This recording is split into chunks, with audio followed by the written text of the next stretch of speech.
arm drag. Whoa! This is Brett screwed Brett. Who are you to doubt El Dandy? Because this guy's a serious professional. Brett screwed Brett. hold 2, arm bar. Hey, get a nice shot of the brand new Mr. and Mrs. Hunter Hearst Helmsley. I hate you.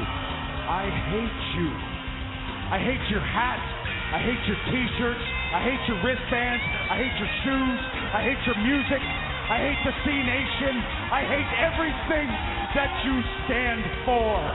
Sodas rule. Yeah, they do. Hold 3, the moss-covered, 3-handle family Gradunzel.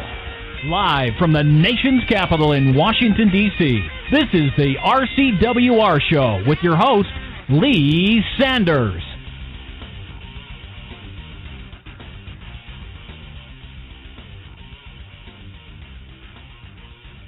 And what's up, everybody? Good Saturday afternoon. This is the RCWR Show Weekend Report coming at you live right now on blogtalkradio.com, our sister website at infinityoneproductions.com, also on Stitcher. Thank those of you that are checking out this episode today on October 20th. 2012. I hope everybody's having a fantastic weekend so far over here on the East Coast. I don't know what's going on over here, but in the D.C., Maryland, Virginia area, the weather has just been really weird this week. 1 minute earlier in the week, you need to bust out your favorite coats, and then the next minute, you got to put back just a T-shirt, jeans, short sleeve stuff, people walking around in mid-October wearing shorts, muscle shirts. It's just crazy weather that's going on over here. It almost feels like California at least, but totally weird what's going on over here. But do hope in your neck of the woods the weather's been treating you pretty good. You've been able to go out, get a little bit of sunshine. We got a jam-packed episode that is going to be in store for you guys today, as we're going to get you all caught up on the very latest in WWE, TNA, wrestling-related news, entertainment news, and so much more. And I'm going to be joined by the lovely co-producer Tammy in just a little bit, folks. So do hang tight for that. It's going to be awesome. We're going to be going all over the place today. We got some jam-packed solid reviews for Kiss's new album, Monster, honest review of CM Punk's Best in the World DVD, the Netflix version of Undertaker, The Streak DVD. You're going to love that. We also have a review of a underground album that came out.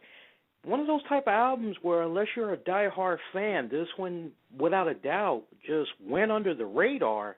It's an album by Scott Weiland. Get you guys caught up on that. It's going to be a pretty awesome show. So kick back, relax. It's going to be a fantastic episode. You can interact with us live during the course of this episode by hitting us up on Twitter at Infinity1Prod. You can also interact with us on Facebook at Infinity One Productions. While you're there, take the time out to befriend us. You can also like our page.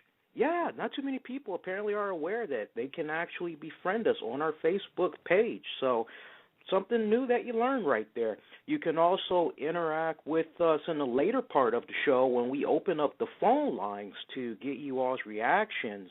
So you want to make sure that you stick around for that. And also, the lovely co-producer Tammy is going to give you those details that you'll need as we are in the final days, slowly bleeding into the final hours of our 100th episode of the RCWR Show. That's going to be coming this Tuesday night at a special start time, where one of a few goodies we're going to be trying to give away is a limited edition copy of WWE 13. Tammy's going to give you the details on how you'll be able to score a copy. So if you are not aware of this contest, this is pretty much going to be it. We're going to be doing a pretty solid weekend, pushing this contest hard because we would really love for somebody to be able to win this game. So make sure that you're listening for details in the later part of the show.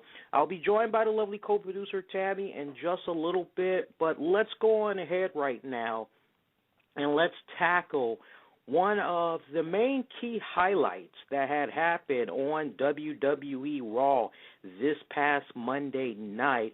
As it's a new segment, it's still the same, but we just got a nice little name for it now. We're going to start calling our highlights of Raw the WWE Raw Pinpoint, where basically when you're listening to the weekend edition of the RCWR Show here, we're basically going to pinpoint one particular area of a certain show that we feel was the main attraction of the night. Now, if you want to hear the full results of what all had happened on the respected shows, then you'll have to check out that actual episode of the RCWR Show, Impact Showdown Radio. If you're new to this, just bear with us. We'll give you all the information that you'll need as we go into the fallout from key points of the respected show. So we're kicking things off. We're going to talk about the WWE Raw Pinpoint, where this past Monday night, it was all about the WWE Champion CM Punk and his decision. That's right. It's decision time, as Vince McMahon had told the WWE Champion CM Punk last week that he had a week to think things over, that he had a week to decide just who exactly was he going to be facing at the WWE Hell in a Cell pay-per-view coming up in just 8 days. Was he going to take on the 10-time WWE Champion, Mr. John Cena, or was he going to face a unknown devil, a newcomer known as Mr. Feed Me More, Ryback? Very interesting dilemma that CM Punk had right here. Now, we would actually see the WWE Champion come out, and he was teasing the crowd a little bit. Apparently, he made his decision, but he did not like the response that he was getting from the WWE Universe. Basically, CM Punk tried to back down, but we were graced with an appearance by the WWE Chairman, Mr. McMahon, who informed CM Punk that he lost his opportunity to decide who he was going to be facing at the Hell in a Cell pay-per-view, as McMahon was now going to be controlling his fate, as he would reveal in a contract signing just who CM Punk will be taking on. And in that contract signing, folks, we had saw John Cena standing tall with CM Punk and Ryback and Mr. McMahon. All those names in that ring. Talk about a true highlight right here, as we saw a passing of the torch, as John Cena, who, as we all know, has been struggling with that arm surgery that he's been having, and it's been a listen and play it by the ear with John Cena and his current health status on whether or not he would be ready by the Hell in a Cell pay-per-view. We actually saw John Cena back out of this contract signing while hyping up Ryback, giving him all the praise in the world. Short words spoken by the C Nation leader, but it was without a doubt a passing of the torch.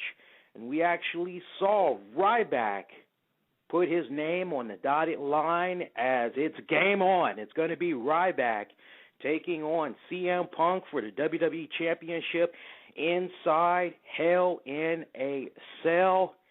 And we had got into a very interesting conversation about this on Tuesdays, the RCWR Show.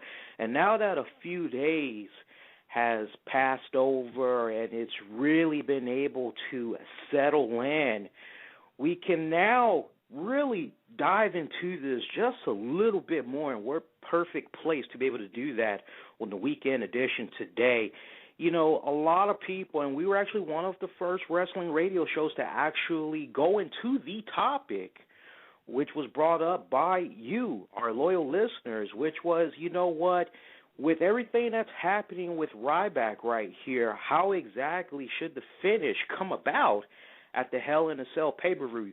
Well, I shared my thoughts on how the pay-per-view should conclude with CM Punk and Ryback, as it needed to be about somehow CM Punk possibly being able to get a DQ on Ryback to maybe still have him remain undefeated, or possibly maybe it needed to be a scenario where we have the WWE Champion jump Ryback prior to the match.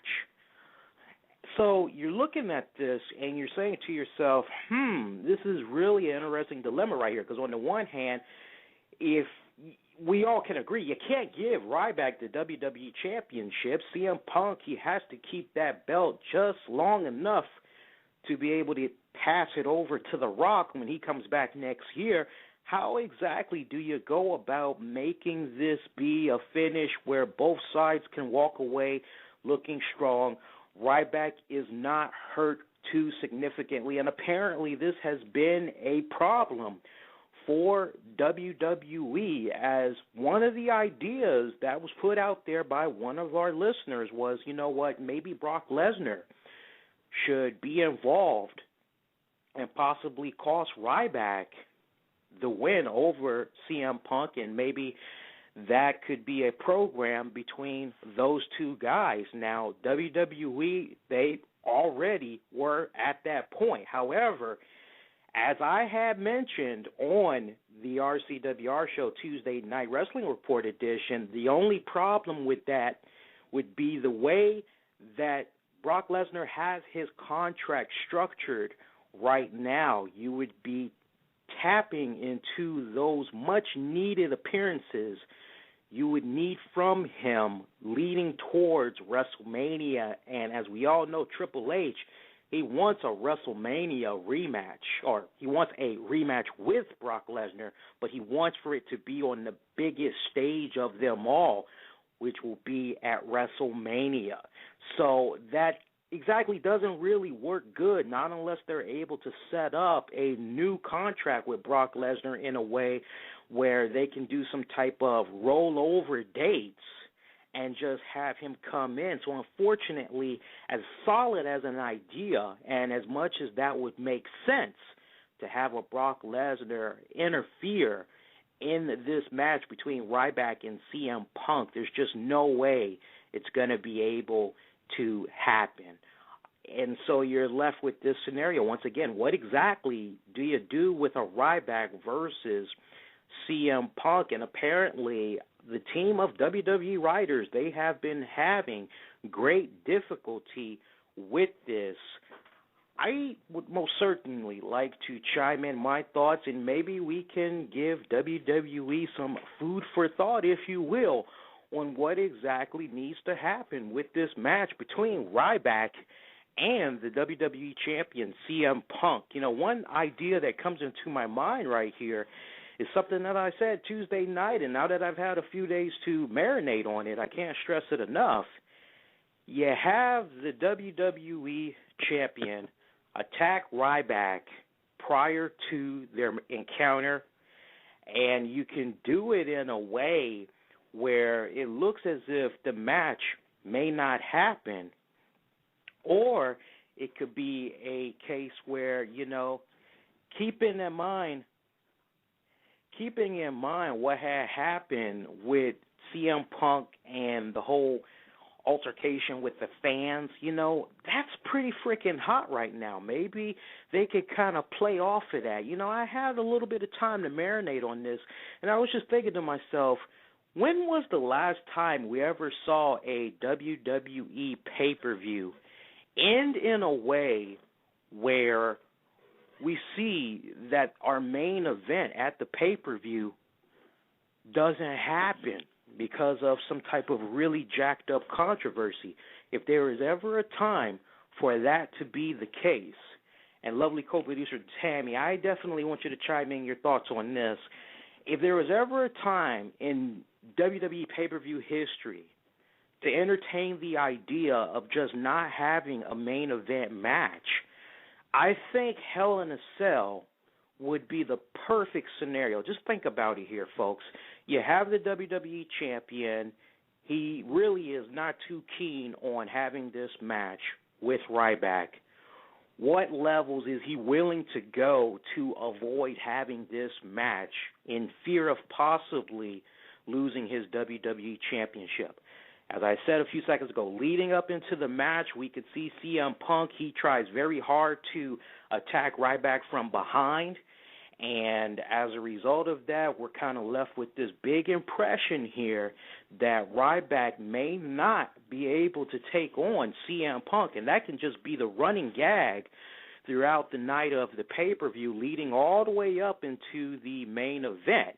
Now, you go to that main event, you see CM Punk, he's standing there in the ring. You're wondering, okay, is Ryback actually going to come out? What exactly is going to happen here? You play with it for a little bit, build up that suspense, then you cue the music of Ryback. You have him come out, damaged and all, have the crowd really working in his favor. Really great pop right here. Ryback banged up. He's trying to go in there. He's trying to have it be his way. We actually do get to see a match between these two guys where, for the most part, CM Punk, he's just really able to dominate on Ryback for at least a majority of the match, when then all of a sudden we just start seeing Ryback. He begins making a comeback. He just starts building back up that offense, and it's really starting to look as if the WWE champion is going to lose his belt. And then what does CM Punk do? Well, CM Punk, he can pretty much do the unthinkable. We could see CM Punk just say, you know what, forget this. He can actually walk out of the ring, grab his WWE championship. Paul Heyman can be like, what are you doing? You still got this match. What are you doing? And we could see CM Punk just kind of push Paul Heyman and say, I got this. And we could actually see CM Punk try to leave the arena. But you know what? Let's build some more suspense. You could have the WWE champion, you could have the WWE chairman, Mr. McMahon, make an appearance, and he can say, CM Punk, you need to get back in that ring right now. The match is not going to end like this. And if you really want to have the crowd just hate the hell out of CM Punk, you could have CM Punk just bitch slap the hell out of Mr. McMahon. He goes in the other direction. He sees at this point Ryback is coming right for him. He gets in the ring. Ryback tries to chase after him. We see CM Punk. He just does a low blow to Ryback. He's trying to do everything to have the match be thrown out. We could just see Vince McMahon. He's not really trying to have the match be thrown out. And this is how you end this main event match. You could actually just have CM Punk, who feels as if he's being derailed by the WWE chairman, and throw a little bit more mix into it. We could actually see a couple of lumberjacks, if you will, come out with Vince McMahon to ensure CM Punk isn't able to leave that way. Well, we could actually see CM Punk take off into the stands. Here we are again. He's interacting with the crowd in attendance. Now, remember what I said a few seconds ago, which is we had that altercation that CM Punk had with a fan who is entertaining the idea of throwing a lawsuit out there at the WWE champion. Well, here's a perfect scenario right here where you have CM Punk go into a designated area that's already been predetermined. We can put a situation right here where they could put their own hired guys. I don't want to go with no OVW, FCW. I don't want to go with some guys like that. I want to go with some people that are like you would not even suspect are working for the WWE. Maybe we could see some underground stunts people, stuntsmen, stuntswomen, whatever. You put them in that section. you have CM Punk try to just take off into the crowd, and we could actually see some fans trying to get in the way of CM Punk, and we just see him pushing them out of his way, elbowing the hell out of one of them, actually legitimately punching one of them in the face. This is why I said you grab some stunt people. And pretty much we see the WWE Champion exit Hell in a Cell, one of the most decorated, brutal pay-per-view matches period of all time in just WWE history. We can see CM Punk set a new bar in a way that will generate him so much heat from the WWE Universe, but will also end a pay-per-view in a way where you're kind of like, what the hell? Co-producer Tammy, your thoughts on that idea and basically WWE being in the position that they're in right now where they don't want to give Ryback that first loss, but they aren't really sure what to do with this match. Wow, that's a predicament for sure. That's actually a pretty good story that you had come up with. Definitely leaving the fans, hating him and also wanting more. Yeah, I mean, you have to have some type of, main event. There's no way you can not. Whether it be, having some kind of a tease, which honestly what you just said was absolutely that. I mean, it's somewhat of a main event, but it's definitely a tease for more to come. Mm-hmm. And they're going to have to pull together something if they, they don't want to give it to Ryback just yet. It's kind of funny. Then, why did they do what they did so soon? Well, they're doing what they're doing right now because they don't really have a choice right now. John Cena's injured. He's obviously not 100%. They're trying to rely on other people right now until he can come back. And, I mean, it's no disrespect to Ryback, and we've been saying that for weeks. I mean, you'd be surprised how many people we actually get that kind of think we're taking a crap on Ryback. Well, we're not. We're just concerned about the position that he's being put in, as it's just much too fast, but now that it's really looking like this match is going to happen, and WWE Creative, they have to sit up and entertain the idea of, okay, well, what do we do right here? How exactly are we going to be able to have CM Punk retain, but the bigger question, still have Ryback look strong? Without a doubt, he's not going to get the championship. So how do you make him look strong? I want you to approach it from a person buying the pay-per-view, okay? Let's just strip away. And I'll be brutally honest. I can put myself in the position as well, but Tammy, I want to get your thoughts first. As a WWE wrestling fan, you buy Hell in a Cell. You think about how I just suggested WWE should handle this match. For you that is that WWE consumer and you purchase that Hell in a Cell pay-per-view and you see that finish, and bearing in mind that you spent that $40, $50, hell, if you wanted HD, you probably spent $60 for this pay-per-view to see that main event match in the way that I'm suggesting. And keeping in mind it would be the first time that you would see something like this in a WWE pay-per-view history type of deal. Would you be sold on that if it was handled in the way where it was executed properly, on point like that? Or would you want a little bit more? Would you actually want to see, not necessarily a clean finish, because this is CM Punk we're talking here, but would you be keen to seeing that, or would you rather see something else happen in a way where you as the consumer as well as other consumers don't want to feel like you got gypped out of your money? Yeah, that's very true. I think that's the only two ways there's the way that we were talking about as far as being somewhat of a tease, but giving you just enough to feel satisfied that you spent the money to buy the pay-per-view or go to the event.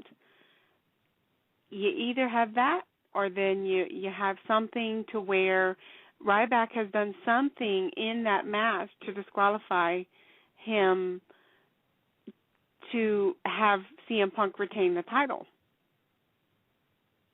So you're entertaining another idea, which would be Ryback just becomes so hot-headed that he gets himself disqualified, but still looks strong. Right. Because one could argue that he's never been pinned, he's never been made to submit, he's still undefeated. Right. I could entertain that idea as well. I think we just brought up really two good main points for the listeners. And, you know, when we open up the phone lines in the later part of the show with certainty, we need to get their reactions, see what they think about those possible ideas. Put them in that hot seat, as they're going to be the ones that's going to be buying that pay-per-view. Would they be satisfied with either of those finishes? I know personally that'd be a really great route to go. What you said, what I said, that would really be the best route to go to protect Ryback, because they really do not want to give him that first loss. Not just yet. Yeah, I mean, it's really a catch-22, and you're between a rock and a hard place between what you don't want and what you don't want more. So at this point, you're going to have to do one or the other to be able to pull off that and still be able to sell the pay-per-view. Because the main event, honestly, is what sells the pay-per-view. Right, and it's so funny that you said that, because without a doubt, this is going to need to be the main event. Like we said earlier this week, Tuesday night, there's going to have to be some shock value in this. And WWE, this needs to be the two angles that they need to go right now. I mean, if Brock Lesnar had that contract in a way where they did rollover dates, without a doubt, that would be a sure lock. Put him in there, have him interfere in the match. But since they haven't gotten to that point, as far as we're aware, then one of those two angles that I and co-producer Tammy put out there, that's the route they're going to have to take. If you want to hear a full in-depth review of this past Monday night's Raw, be sure to check out our archives. You can check it out in the blogtalkradio.com/the RCWR Show. You can also check it out on the downloads in the iTunes, Zoom marketplaces. Keywords, the RCWR Show. Tuesday night Wrestling Report edition of the RCWR Show, which you can hear at 11 o'clock p.m. Eastern, right here on this very website. You can always get that fix of WWE Raw full match breakdown, analysis, live fan reactions. Check it out, some really good stuff. So, Tammy, let's also move forward now, and let's talk about what had happened on TNA Impact this past Thursday night, as it's now time to put our attention on Impact Wrestling Live Pinpoint, where, once again, we want to highlight one main attraction. And in this case, for TNA Impact, the pinpoint of this episode was three things, which all tied together here, which is, and it's the same theme, so it's why I'm saying it's three parts here, which is the opening and the ending of Impact Wrestling that revolved around those damn aces and eights, as we now have the aftermath from the Bound for Glory pay-per-view, where many fans, Tammy, they were stunned that Devon was supposedly revealed to be the leader of the aces and eights, and we quickly diffused that on the RCWR post-show covering the Bound for Glory pay-per-view last Sunday. I was very adamant, and I stuck to my guts. I said, no, he is not the leader. Everybody's panicking. Everybody's jumping out there. They're already crapping on this storyline. It's not even the case. I'm telling people, go back, look at your DVR from a couple of weeks back. The guy that is the so-called president of the aces and eights, you could see the back of his neck. You could see his ears. He's a white guy. It's not Devon. I would expect some type of story to be forthcoming, some type of a release from TNA basically saying that Devon has joined the aces and eights. And sure enough, that was the case, as he has this official rank now of Sergeant in Arms. And what was it that I said on the RCWR post show? If you guys were listening, I said it wouldn't surprise me if maybe they revealed that Devon was some type of a second-in-command type of guy or whatever. So to hear that title, Sergeant in Arms, as that was a patch that was on his jacket, that lets you know he's kind of up there in rank. We see Devon basically reveal in a nutshell that the reason why he joined Aces and Eights, Tammy, is because they've had his back since day one, giving you the impression that he's been affiliated with the Aces and Eights for as long as they've popped up in Impact Wrestling, or maybe longer than that, while also taking jabs at Bully Ray, saying, "Payback's a bitch. I remember when you put my kid through a table. I haven't forgotten that." And, of course, since Aces and Eights had won at Bound for Glory, they now have full access to the Impact Arena. I guess they have full access to catering and the restroom facilities, Tammy. I'm still trying to figure out what's the big deal with having all this full total access here. But well, basically that means they get to go to everything first. Hey, I'm just thinking about catering, for real. I mean, Yeah, that would be you. Catering, restrooms, access to the TNA Knockouts locker room. I mean, I know if I had full access, that'd be one of the first places I'd go before I go to catering, After I get done working up an appetite, I would have a real one? Appetite. Well, I'd have two appetites, actually. So I'm looking at this, and I'm saying to myself, okay, so we see Devon, and don't get me wrong here, Devon, he actually cut a very good promo, Tammy, but what made this episode so weak was the fact that we see Impact Wrestling open up just as it almost does almost every single week or every other week. It opens up with TNA roster in a brawl with Aces and Eights, and this had culminated in a Sting versus Devon match. And Tammy, I was very passionate about it when Impact Showdown Radio this past Thursday night. I said, you know what, this was a bad move, and I definitely want to get your input from this, because maybe I might be overanalyzing it wrong here, but I just thought it was a bad move on TNA's part, because I'm looking at this and I'm saying to myself, okay, you just revealed that Devon is one of the main guys in Aces and Eights, and now you're going to put him in a spot where he's going to be wrestling. This makes no sense. The best move would be to have him sit up and just talk mad game on the microphone and try to work the crowd in a way where they're willing to come out of their pockets for a pay-per-view to see him get his ass beat. Just have him come out, cut promos, and one of the main guys that could be the focal point of that is Bully Ray, because think about it, Tammy, these guys, they've been through everything together. I mean, these guys have been friends for like more than 20 years. I mean, they're practically brothers. So to see Bully Ray say to the Hulkster, hey, you shouldn't be putting Sting in this match against Devon. It needs to be me, Hogan. You need to learn how to trust me more.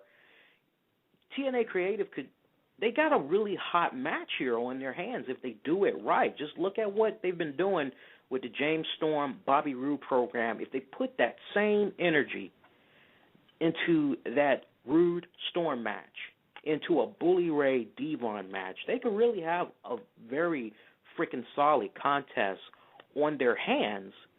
But look at how it ends. Now, luckily, TNA Creative, there was something that was clicking here, because we actually did not, as far as I can recall, see a clean finish to the Sting versus Devon match, as Aces and Eights, they got involved. They started jumping on Sting. Once again, the TNA roster comes out, and it ends in a brawl. And we just cannot stress it enough, Tammy. When we were doing Impact Showdown Radio this past Thursday night, there were so many fans that were frustrated with the quality or lack of quality that they've been getting in recent episodes of Impact Wrestling. fans really venting their frustration. You know what? We keep seeing this over and over and over again, the TNA roster taking on aces and eights. And in this case, we only saw out of 5 matches, I believe it was, only 2 matches was actually worth checking out, which was the triple threat match between Daniels, Kazarian, and AJ Styles, where the winner of that would automatically be put into a 4-man number 1 contender spot to be determined on next week's Impact Wrestling to see who will be able to face the new TNA champion, Jeff Hardy, for the belt, as he'll be defending it on that episode. We saw Kurt Angle advance, so he now joins Bully Ray, the Cowboy, James Storm, and Mr. Anderson. Mr. Anderson was automatically put in there as a favor from Hogan as a way of making it up to him from being attacked by aces and eights.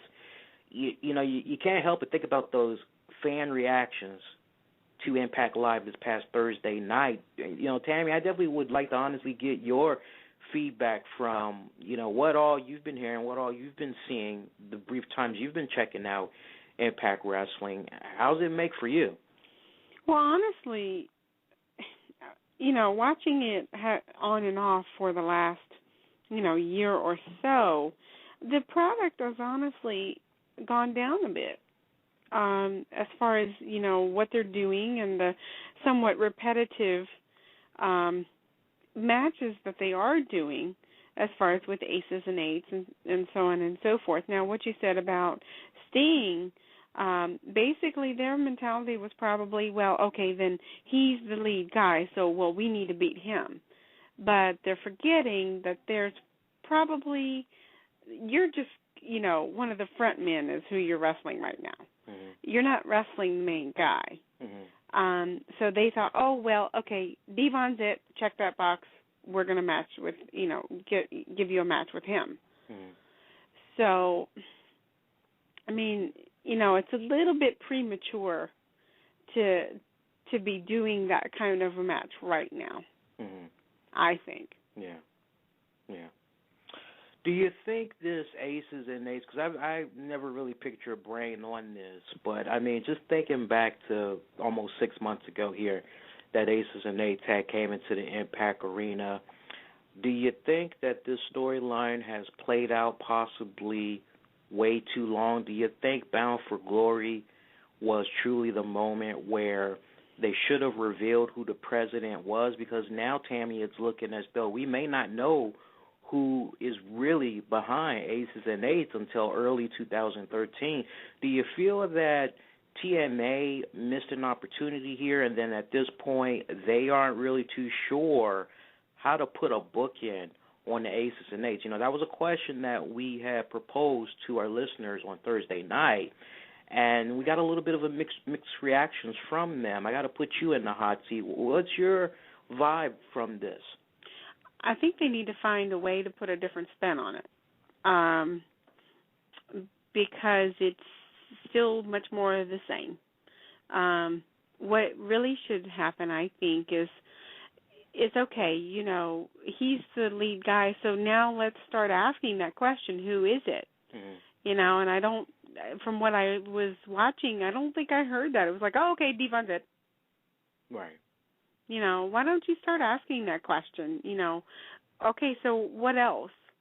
Wait a minute. Let's go back. Let's think back to that, that particular segment to where, wait a minute, that head boss didn't look anything like Devon. So. You know what? Forgive me, Tammy, but they didn't. Now they stressed TNA. They did stress that Devon is not the president. Yeah, he's not the president. A lot of people were under the impression TNA they had to do a little bit of damage control, I guess, because they realized some people had DVRs like us, and we were able to go back and see the back of a white guy's head and say, okay, this obviously is not Devon. What the heck is going on here? So I guess they caught a whiff of that, and they were like, no. Devon joined Aces and Eights. So the way it's looking right now, we could take this revelation of Devon being a member and hearing Devon say, I got to thank the president because he is so spot on with what's happening. And, you know, me and Aces and Eights, my brothers, we're going to destroy Impact Wrestling. Kind of got an NWO vibe to it here. But, you know, we hear Devon saying all this stuff. You know, one angle that could possibly be looked at is, okay, if handled properly, Sting, Hogan, Bully Ray, they could eventually extract information out of Devon to finally know who's behind the Aces and Eights. But, I mean, really at this point, do the fans really care? Because it just seems like it's been going on for so long. You know, once again, I got to ask you, you know, do you think Bound for Glory was their moment to set it right, or do you like what's happening right now, but they need to try to have that big revelation happen before this calendar year is out? Oh, I definitely think it needs to happen before the calendar year is out. I think that at this point, they need to do a little bit of hurry up, because it's a great story. You know, it is something that's, you know, a little bit fresh. You know, it's not more the same. But I don't think they need to drag it out, because if they drag it out, it really is going to turn a lot of fans away. Yeah. Yeah. And it was very apparent on this past Thursday night on Impact Showdown Radio. A lot of you were very vocal about that. A lot of you even jumped out there and had said, you know what, TNA, they gave us a really solid pay-per-view, and a lot of you had high expectations for this past Thursday night's episode, and you were disappointed with what you had saw. Very interesting reactions from you guys. You know, of course, we can't go any further without talking about how the ratings have fared this week. Now, TNA Impact Wrestling, they actually did significantly well this past Thursday night, as their post-Bound for Glory episode managed to score a 0.99 rating with 1.248 million viewers. Now, this is just slightly up, big time, by just over 15% when you compare it to last week's episode that had scored a 0.86 rating with 1.118 million viewers. And then the week before that, which was the October 4th episode, that one had drew a 0.86 rating with 1.058 million viewers. So they're doing significantly better despite the way TNA Impact opened and ended this past Thursday. I would suspect that you had probably a lot of fans that wanted to see the fallout from the Bound for Glory pay-per-view that might have not been able to catch the replay. They probably read the results. They liked what they read, and they heard the buzz going on about the pay-per-view. Maybe they were kind of under the impression that they were going to see something pretty freaking solid. So that could possibly explain the ratings. But I'm very curious to see where it's going to go next week. WWE Raw, on the other hand, it's really starting to look like their 3-hour experiment is just not working well, because past 2 weeks now they've been staying in that same territory of ratings, as they had managed to score another 2.78 rating, so really not that much of a significant difference.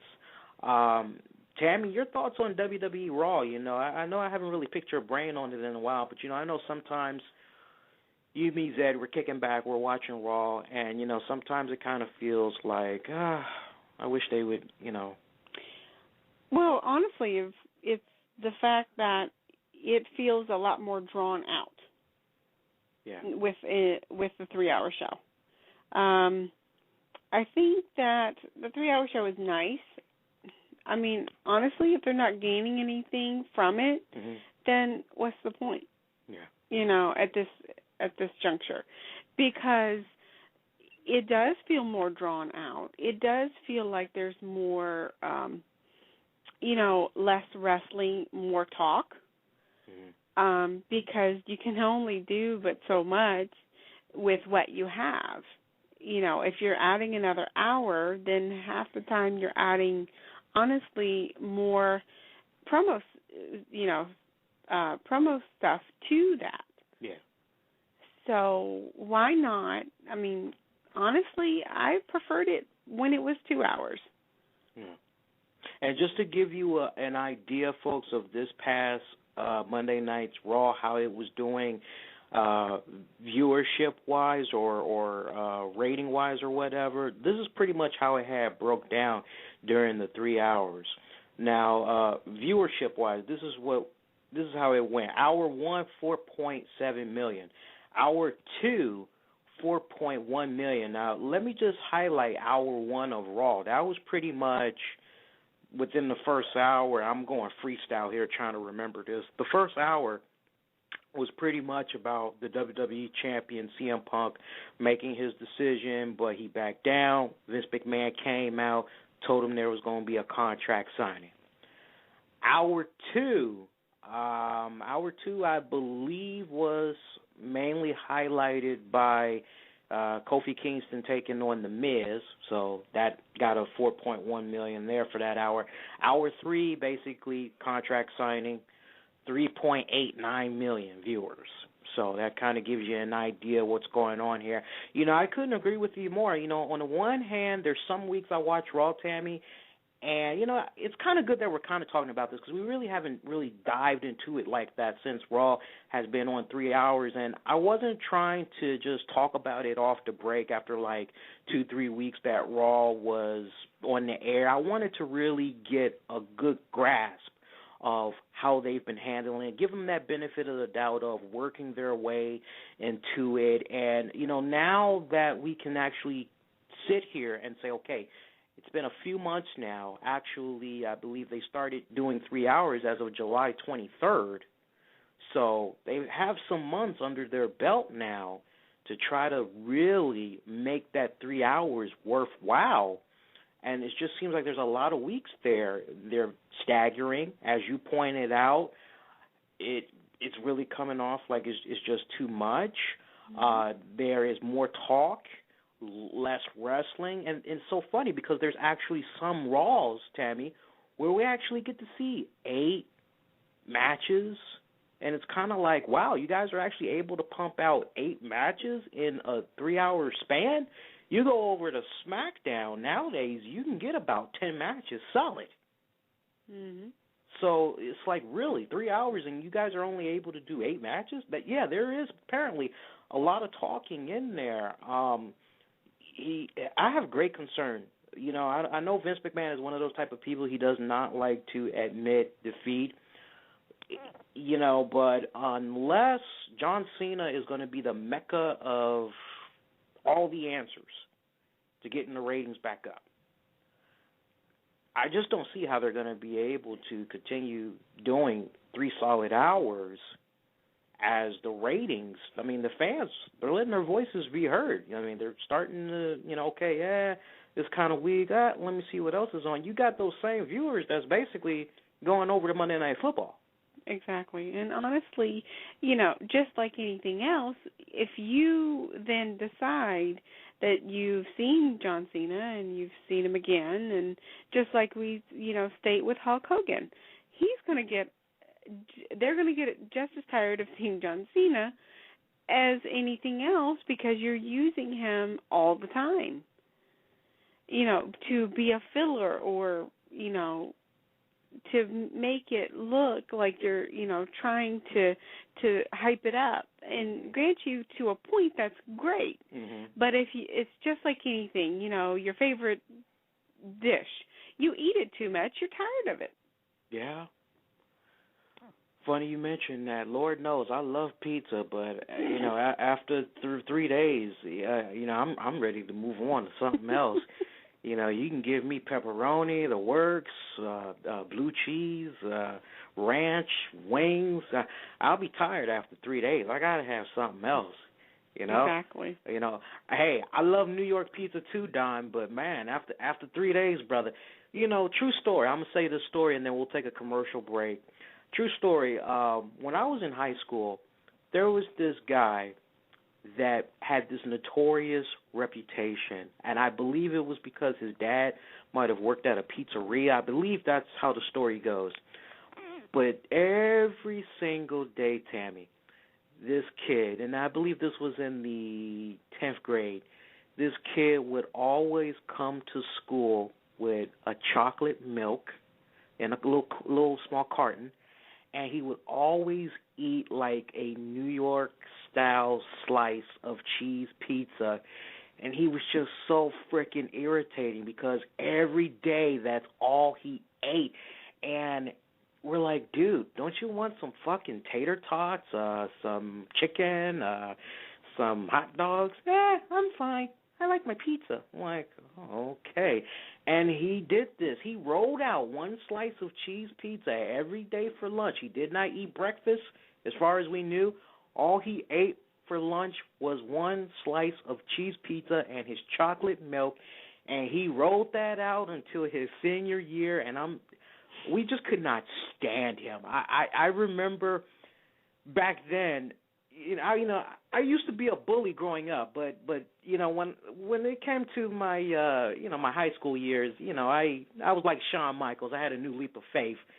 But if there was ever a time I wanted to revert back to being a bully, it would have been for this kid, because I just wanted to just take his freaking pizza, throw it in a trash can, and put some meat on his bones. I mean, I just wanted to give him a burger or something, Well, we understand the variety is the spice of life, but we also do understand that it is a choice that they happen to make, and he chose to have a slice of pizza every day. Now, grant you, is it monotony? Yes, but that was his choice. God, I would be kicking him in the ass right now to know that like 15 years later or whatever, he is still eating one fucking cheese slice of pizza every day at the same time. We're like, dude, how are you gonna explain that to your girlfriend, man? I mean, really, honey, I made your cake. Happy birthday. I'll take a cheese slice pizza. I could just hear her now. You mother. I'm sorry.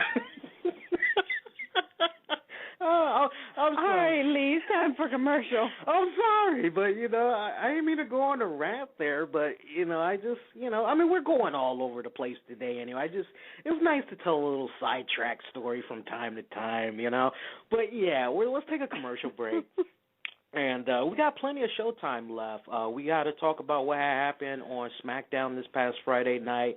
We'll also get you guys caught up on the very latest and wrestling-related news, entertainment news, and we got those reviews that's going to be coming up for Kiss's new album, Monster. Yours truly, I kicked back, I listened to it. I know, Tammy, you heard just a little bit of it. Definitely want to give an honest review for that. Also have an honest review for the Netflix stream edition of Undertaker, The Streak DVD. Also have a review of Stone Temple Pilots frontman Scott Weiland, who had released a compilation cover album that literally went under the radar. Really not that much press was done for it, so it's a bit of a hidden gems, if you will, as we're going to be highlighting that in our hidden gems segment. And we're going to take a personal turn as we're going to talk about that unfortunate, tragic passing of Amanda Todd.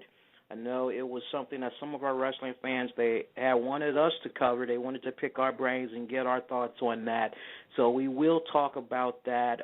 We didn't get a chance to talk about it sooner because we had to cover Bound for Glory, and, we were gearing up for the 100th episode, and we really wanted to kick back and just wait for more information to come out, make sure we had all the facts in check, so we can now really talk about it in depth. And, of course, we'll be opening up the phone lines, get you guys' reactions, of course, to everything that we've been covering on today's show. So we're going to take that brief commercial break right now, and then when we come right back, we'll just jump right all into it. So, plenty of showtime left. You're listening to the RCWR Show Weekend Report Edition, coming at you live right now on October 20th, 2012. We'll be coming right back, folks. Do hang tight. Hey, guys, the Black Avenger, Lee Sanders here of the RCWR Show and Impact Showdown Radio. Just wanted to take this time out to tell you about a really special and cool contest that we are going to be throwing over here all this October as we make our way to our 100th episode of the RCWR Show. That's going to be coming your way this October 23rd at a special start time of 10 p.m. Eastern right here on blogtalkradio.com/the RCWR Show and at our sister website at infinityoneproductions.com. This contest is the WWE 13 video game contest. That's right. And let me tell you guys how you can enter. All you have to do is go to our website at infinityoneproductions.com. Look for the Donate tab.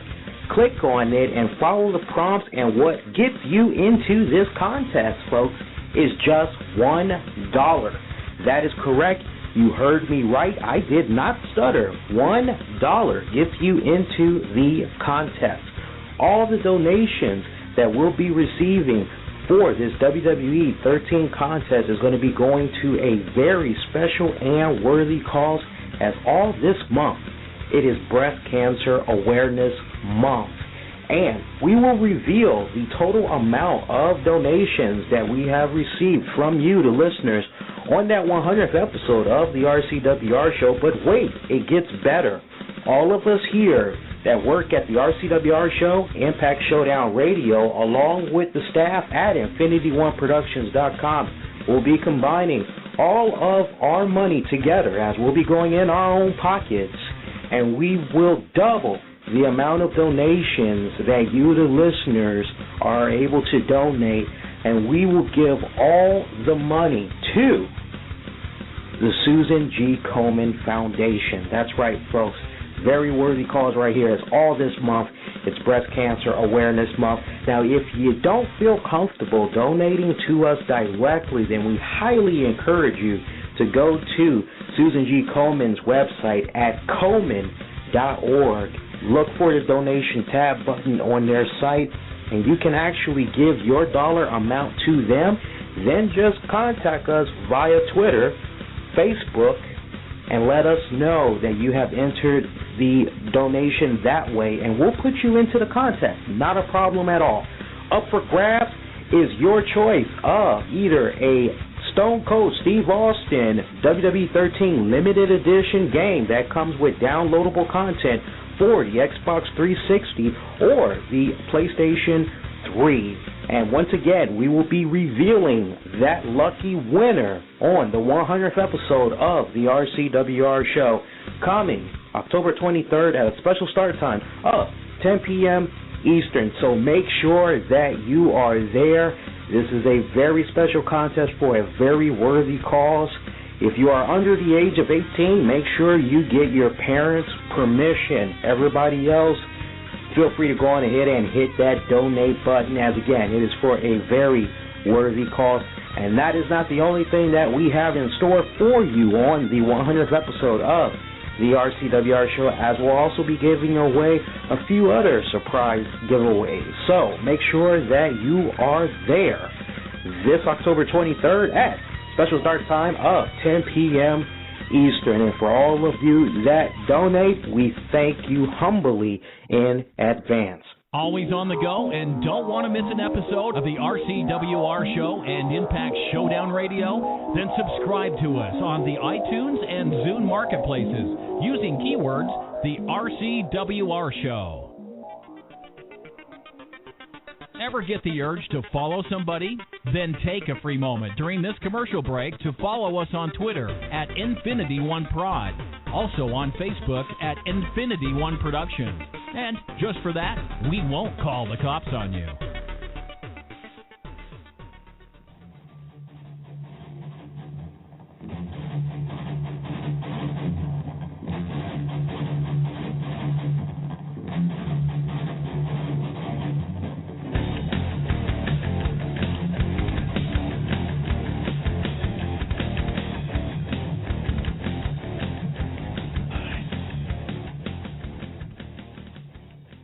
Damn, I can get used to that. Nice little 5-minute break. Rest the vocals, come back nice and recharged. I like that.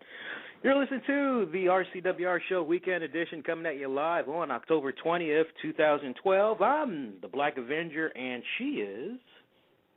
Co-producer Tammy. All right. So, Tammy, we got that 100th episode there. That's going to be coming up this Tuesday. It's going to be pretty freaking awesome. We got special guest, hip-hop Christian rapper Scooter, good friend of the RCWR Show that's going to be dropping by. We got the famous Justin Reno that's also going to be coming by. Love those two guys, RCWR Show family members for life. Always cool when they drop by, always talking all things wrestling, and, of course, we're going to be giving away that WWE 13 video game, or at least we're going to try to as we're entering those final days there. Yeah, we are actually going to be closing or wrapping up this lovely contest for the WWE 13 game, and we want to make sure that you guys are going to get a chance, so please go ahead to Infinity One and click that donate tab. That's what gets you into the contest, as you heard. You know, it's for a really, really, really good cause, and you're actually getting a really, really, really cool game for just $1. You know, everybody has a sister, a mother.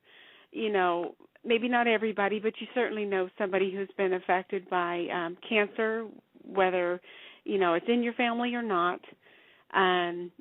We definitely, you know, want to send a strong message, you know, that we want this gone. That, you know, with your help, and guess what? You know, you're getting a chance to win a really cool prize. So, you know, click that donate tab, and you know what? If you've already donated to the Susan G. Corman Foundation, let us know so that we can go ahead and put you into that drawing. And you know what? It only takes one chance to win, and why shouldn't that be you? That's a very good point. And, you know, one thing that should be stressed on top of everything that you just said, Tammy, you know, you'd be surprised. And I don't want you guys to hear this and think, oh, whoa, really? You'd be surprised how many people have donated. So don't think that, oh, well, plenty of people had donated. I probably don't have a shot. You don't know unless you try. And even when you do try, even if you don't win, at least you can walk away and say, you know what? I might have not won, but my money did go towards a worthy cause. Absolutely. You know, so those of you that might be picking up a little bit of hesitation or whatever like that, get in on the contest, because we really mean it when we sit up and say it's going to be a good while before we do another contest like this again. And best of luck to you guys. You know, hopefully we can hook somebody up and, you know, with a game, you know, I'm still thinking about our past two winners there. We had Dave from Michigan, Tony from the Texas area. They were our first loyal listener winners in that DVD contest we did. And both of them, they had their picks of the litter of what they wanted. They both ended up picking Rock versus Cena, and they both loved the hell out of those DVDs there. So, you know, it just goes to show you that, you know, you can win really cool stuff. So it's not they're just paid spokespeople. No, nothing like that at all. Just average listeners like yourself that always tune in to check out the shows. Really something not really done on that many wrestling radio shows where, you know, they try to give back to the listeners, just offering up cool stuff. So take advantage of it. Good luck to you. Do hope you win.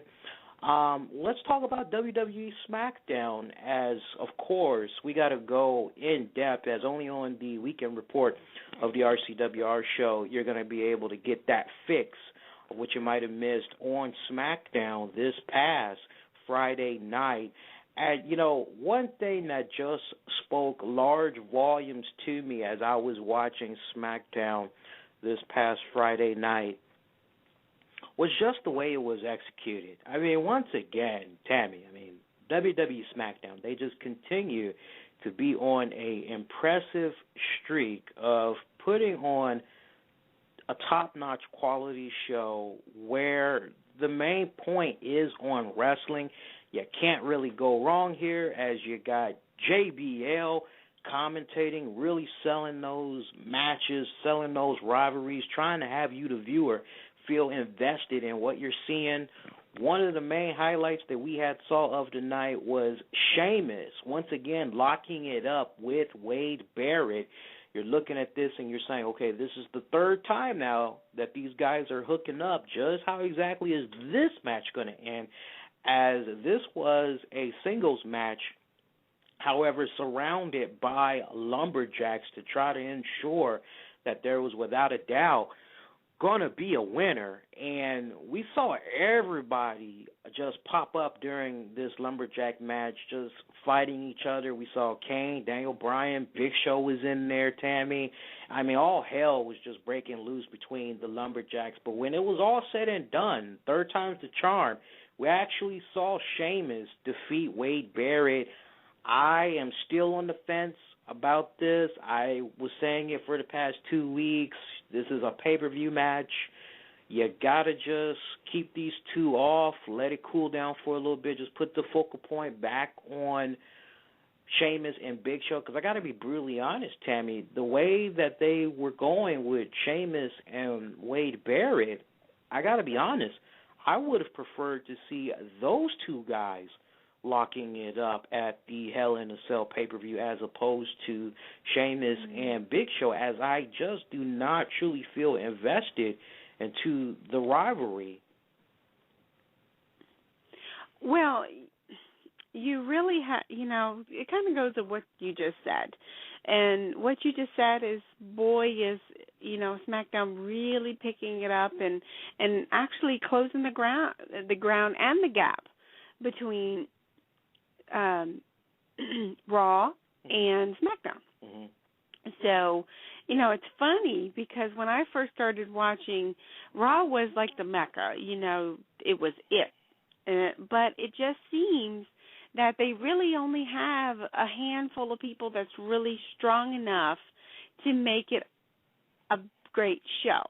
Now you have maybe the concentration was put on so much with SmackDown that they kind of, thought, well, Raw's good. But it's becoming you're making a SmackDown seem just almost a one-up on Raw. Yeah. So yeah, absolutely. That actually would be a really interesting match. Maybe, I guess because they didn't want to, not do a WWE title match for the Hell in a Cell. But, honestly, it doesn't have to be as long as you have some kind of a main event. Look at WrestleMania. I mean, the WWE title was not the main event. It sure wasn't. But you got that core audience. They kind of want to see that main event be all about the title. And, I got to be brutally honest. And I know there's people out there that feel the same frustration. Big Show has no business working with Sheamus. No business. I would be more sold on a Wade Barrett versus Big Show versus Sheamus for the World Heavyweight Championship at Hell in a Cell as opposed to just seeing Sheamus take on Big Show. I can agree with that. Really. Here was a really golden opportunity for WWE right here to get Barrett over in a way where he could have gotten a victory over Sheamus, as controversial as they can want to make it. And Barrett could have laid claim that, hey, since he pinned the World Heavyweight Champion, he too should get a shot at taking on the Big Show. Taking on the World Heavyweight Champion, and maybe we could have seen some type of a triple threat match. Sheamus has been in singles competition for so long, ever since he won that belt back at this past year's WrestleMania. I wouldn't mind really seeing him spice it up a little bit and really have the odds be stacked against him. And it's so funny that we're talking about Sheamus here because WWE Hall of Famer, Stone Cold Steve Austin, he had some very critical things to say about Sheamus in a recent interview that he had did. He writes a column for the Fighting Spirit magazine from time to time, and he was very critical of the World Heavyweight Champion. He said, and I quote here, this is a direct quote, "Sheamus is a big, talented dude, no doubt about it. Can he get to where the company wants him to go? That remains to be seen. And there's a lot of work required from both him and the company in order to jump to that superstar level. He's doing fine for the amount of time he's been in the business, and there is no disrespect intended. But there are so many aspects that go towards making a guy draw money with the title." Tammy, your thoughts on hearing those critical words by Stone Cold Steve Austin? Actually, he's right. You actually, don't get me wrong in saying that the fans aren't invested in Sheamus, but they're, honestly what he's saying is, okay, basically your title holder right now, which is being Sheamus, to be in that superstardom like The Rock, like him, and saying, okay, you know what, I'm going to buy this product, this pay-per-view, this anything, just because of that person. Yeah. He's working on it, but no, he's not there yet. It's something that CM Punk had said that was really on point, on top of what Stone Cold Steve Austin said. Something very critical but on point that CM Punk had said about Sheamus a couple of weeks back as they were going head-to-head with each other, talking in the middle of a ring on an episode of Raw. CM Punk basically called Sheamus a B-rated second-class champion. Yeah, that's a little harsh, but in a nutshell, that's probably somewhat on point. Don't get me wrong, he does a great job in the ring, and he's, has some really good mic skills, but, Really? Wait a minute. Really? You're going to say Sheamus has really great mic skills? I said... Really? I mean, I don't mean to sound like the Miz here, but I mean, Miz. I mean, really. I mean, come on. He comes out every single week. I mean, we got to keep the moniker here. What's our slogan? Always keeping it real. Let's be real with Sheamus here, and I will give you all the credit in the world. I love watching that fighting champion in Sheamus. He's always fighting the odds. I love that. I really do. And I love that there's that core audience that can appreciate that. But he's not a Triple H draw. He's not a CM Punk draw. He's not a Rock draw. He's not a Stone Cold Steve Austin draw. He is just, when you open up that history book, Sheamus, he was good. He was okay. That's pretty much going to be the tone. Now, you want to talk about his mic skills. I mean, let's be for real here. Oh, I remember what happened here. It reminds me of a story of my family. I had a great uncle named Jerry Jack Korn, and fella, and there's really not that much you can take from all right, Sheamus. Point for you. But and also Stone Cold is basically saying, unless he's willing to step it up, with the company or with both parties, really, then he's never going to get to that point. Can you see Sheamus ever getting to that point, or do you feel he's in that Randy Orton type of purgatory where, right? You know exactly. I don't even need to. Exactly. Do you feel that he can change, or is he going to remain in that Randy Orton type purgatory? Unless they kind of change his character, no, I don't see that happening, because I really see him in that typecast character like you're talking about with Randy Orton.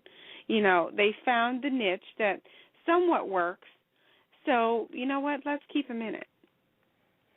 I gotta be honest. I remember when Sheamus first came into the WWE, and I'm still a fan of Sheamus, but I just remember how he first came into the WWE, and he was making his turn. I mean, he had that great rivalry with Triple H where he took him out of commission and he was just dubbing himself the new King of Kings. I mean, he was just a major badass, and I was just loving that Sheamus, that version. And I'm just thinking to myself, it just, I could be wrong and other people could disagree, but it just kind of came off to me like Sheamus worked better as a heel. Well, I think he's gotten to where he's stuck in a character. You know. Yeah. And I think this character is good, but I don't think it gives him his time to shine as maybe something else would.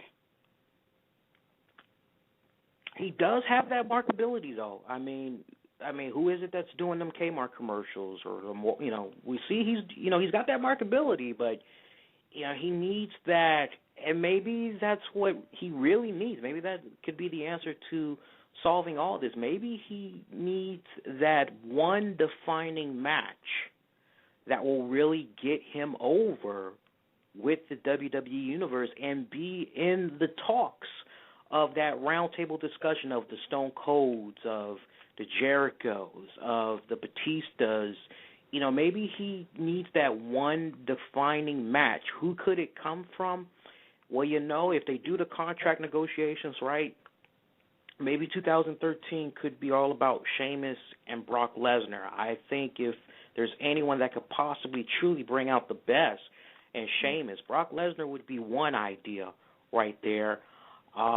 Depending on how Ryback is, that's another possibility. But I'm really paying attention to Brock Lesnar here. Maybe he could be that next thing that can help get Sheamus over. But still, other things that we had saw on SmackDown this past Friday night was Layla taking on Natalya, and she actually had defeated her. It was a somewhat decent Divas match. You couldn't really get into it as it was only about 3 minutes long here. As I was watching this match, Tammy, I couldn't help but say to myself, man, where's Beth Phoenix? Because I hadn't seen her in a couple of weeks now. Of course, her contract with the WWE is going to be expiring just a little bit before the end of this month. Hopefully, they can kind of have her ride off into the sunset. Now, if I'm not mistaken, Tammy, the last time we saw Beth Phoenix, supposedly she was not suspended indefinitely by Eve, as Booker T had overrode that decision. So it's very weird that we haven't really seen her since then, but I'll touch more on that in just a little bit, as I definitely want to talk about Eve. We also saw Antonio Cesaro defeat Ted DiBiase Jr. There's a name that I have not mentioned on this show in a long time. I wasn't even aware that Ted DiBiase was still in the WWE. We need to just, he needs to stop calling himself Ted DiBiase. He needs to call himself Junior, because he is just really not doing that name, that last name, that is, justice right now. I'll take the whole name because his dad is Ted DiBiase Sr. He is not doing that name any justice right now. How he has managed to keep a job in the WWE this long, I can only speculate. We also had Probably the name. Yeah, I guess it's about who you know, or who you're related to. We also saw Kane and Daniel Bryan defeat the team of Ziggler and Big Show, but post-match they were jumped by the Rhodes Scholars, as it is really looking more apparent here that it could be the Rhodes Scholars that could take on the team of Kane and Daniel Bryan. But remember, next Monday night on Raw is going to be the finals for the number one contenders to face Kane and Daniel Bryan, as the Rhodes Scholars will be taking on the team of Rey Mysterio and Sin Cara. Tammy, who would you like to see more take on the team of Kane and Daniel Bryan at the Hell in a Cell pay-per-view for the tag titles? Would you like to see the Rhodes Scholars consisting of Damian Sandow, Cody Rhodes, or are you sold on Rey Mysterio and Sin Cara? I honestly think I would rather see the Rhodes Scholars take on hell no. It just seems to be a better fit. I haven't seen Mysterio or Sin Cara in a while, and it just honestly seems like they're so out of the loop. And I get a better vibe. I would honestly prefer to see the Rhodes Scholars take on Kane and Daniel Bryan. I just think it would be a better match, to be honest with you. It's got a better flow to it when you think about it. I mean, it just really gels. I mean, and the Rhodes Scholars, I mean, their chemistry is just so natural. They just work really well together, whereas Rey Mysterio and Sin Cara, you kind of look at that, and you can tell that Rey Mysterio is being the big brother in that group and sitting up and going, okay, just follow my lead, watch me, here we go. You know, right. It's pretty much like that. You know, I think Don said it best, they're kids. Yeah, you know, it's all about the kiddies, you know. Other than that, you know, we got to talk also about Randy Orton, who had defeated The Miz. I mean, poor Miz. The guy just continues to. This has probably been the worst week for Miz fans. Monday Night Raw, he had that match with The Miz, and he gets that Trouble to Paradise kick in the head. Made his head look like a damn soccer ball. I mean, you could just be watching Univision, watching soccer, and you're like, mira, vive la gata, go! Go! I mean, he kicked the hell out of The Miz's head. And then you follow that up Wednesday with the main event. Miz loses his Intercontinental Championship to Kofi Kingston. Now you go to Friday Night SmackDown, and Miz loses to Randy Orton.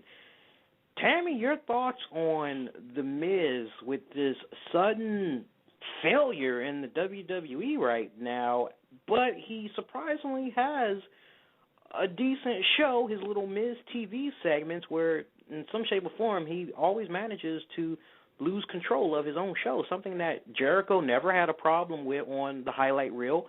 Edge never had yeah, I said that right, highlight reel, something that Edge never had a problem with on his little rated R super show, something MVP never had a problem with in the Players Lounge. Your thoughts on what's been happening with The Miz thus far?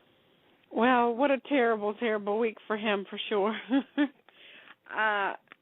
Well, you know, on his show, he really needs to take that control of it, for one, and also Miz is hot-headed.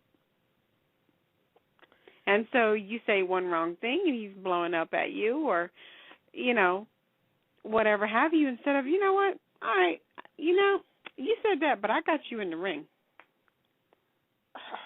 It's a bad time to be a Miz fan right now. I mean, really. It is just, I don't know what's happening with this poor guy. I mean, he must have pissed some people off, man, because he is. I'm serious. He must have pissed some people off. I've never, the last time I can ever recall somebody getting buried like this within a same week, and for me, it will always be number one. I've mentioned it very briefly on here, but I can't stress it enough. Probably the worst week that I've ever seen a wrestler have in the WWE was none other than Rob Van Dam. And you hardcore WWE fans, you know exactly what I'm talking about. He was the ECW champion and he was the WWE champion. And remember when he had got that violation for smoking weed and he pretty much had to go on a 30, 45-day suspension. Monday Night Raw, you see him lose the WWE Championship. Then you go to ECW, he lost the ECW Championship. You're like, damn, who the hell did he piss off? You know, I just can't help but look at all these losses that The Miz has suffered this week and say, damn, who did he piss off? Yeah, you kind of, it honestly makes you wonder. It makes you wonder what the logistics behind that last week was. And, you know, I definitely want to get your thoughts in on this. We did get to see Eve, and we saw the continuation of that storyline there where she's playing politics, playing that favoritism, trying to basically steal all of Teddy Long's ideas and make it be her own. And good point, Teddy Long had came up with the idea for the Sheamus versus Wade Barrett lumberjack match. He tries to pitch it to Booker T, Eve tells him, well, that's just what me and Booker were talking about. I've had this idea now, Teddy, for over a week. Booker, if I didn't know any better, Teddy Long is trying to steal my ideas, and we just see Booker T, oh hell no. Teddy, tell me it ain't so, dog. What it is, yo? And, you know, I kind of made him sound like DMX right there. DMX and my dog Spice, Jigga, my...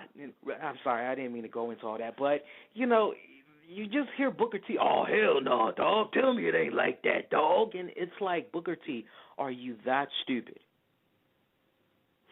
Did you not see what Eve has been doing when she was in John Laurinaitis' administration? Are you that blind, dude?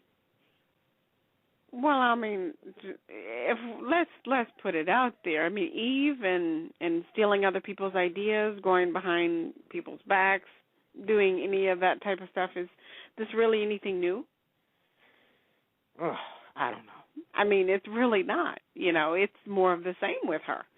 As far as, oh, well, let me just do this and that, and, yeah, I mean, if I get caught, I'll pay for the consequences later.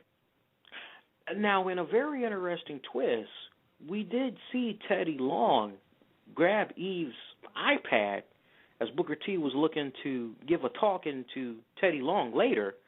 We did see Teddy Long grab Eve's iPad, and first of all, why you would leave a frickin' iPad all alone? That thing looked pretty damn expensive too. I'd be taking that damn thing with me, first of all. But we see Teddy Long picks it up. Apparently, he comes across some incriminating evidence, and he shares this information with Caitlin. Caitlin, she tells Teddy, you know what, for now, this just needs to remain between you and I. Put that back where you found it. But before she let Teddy take the iPad away, she took a couple of pictures. Now, as far as we know, whatever pictures it was that she took, it hasn't gone viral yet. Now, if we're incorrect about that, anybody in the chat room or when you guys call into the show, let us know about that. But as far as we know, it hasn't been viral yet of what it was exactly that she had saw. Very curious to know what it was that Caitlin saw. Maybe it has to do with that Tanya Harding incident that had happened at the Night of Champions, where maybe there's some type of incriminating video or photo of Eve pushing a wig or whatever. I love how we just have that continuation with Eve there. You know, Eve, it kind of goes back to an article that I had wrote a couple of weeks back, Tammy, which is Eve the last hope for the Divas division? And it just seems to be playing off in a way right now. She has that Divas championship. She has that executive role. She is that focal point when you think about the Divas division. Tammy, your thoughts as a female, as a wrestling fan, seeing how Eve has been utilized in the WWE thus far. Is she making the Divas division worth checking out? Well, you have, some definitely interesting elements to her character, as it definitely gives you more of a sense of what her character is, whether, she's the administrative assistant or, whatever her role is there, plus, a Divas champion. To be able to combine both. Yes, it gives you much more depth to her character.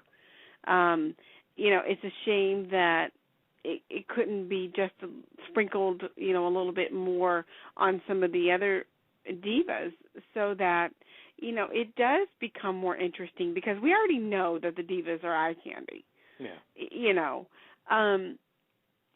But why not give them a little more, time and a segment or so, on the show to really bring it home and make it more interesting, because once you make it more interesting, then they're going to be interested in the match. So, correct me if I'm wrong, what you're saying is on top of a Divas match, you would like to see the Divas have a little segment where they do some type of talking to try to sell a rivalry or a match or whatever. I think that would that would be a good idea.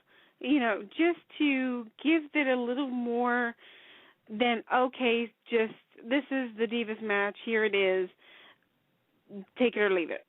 And that's honestly what you see to a point at some of the shows. Well, one thing that they have been doing, which has been working very well, they have been building up that rivalry between Layla and Eve, and eventually, you know it's going to happen. It's probably going to happen at the Hell in a Cell pay-per-view. Layla is probably going to get another shot to take on Eve, and they did have a pretty fantastic match on Raw last Monday. Looks like Layla is still chasing after that title, so they are slowly now, might not be at the rate we would like for it to be at right now, but they are slowly going that route of making that Divas division relevant again.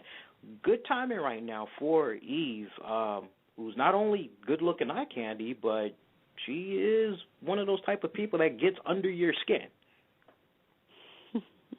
Well, for sure. Yeah, without a doubt, yeah.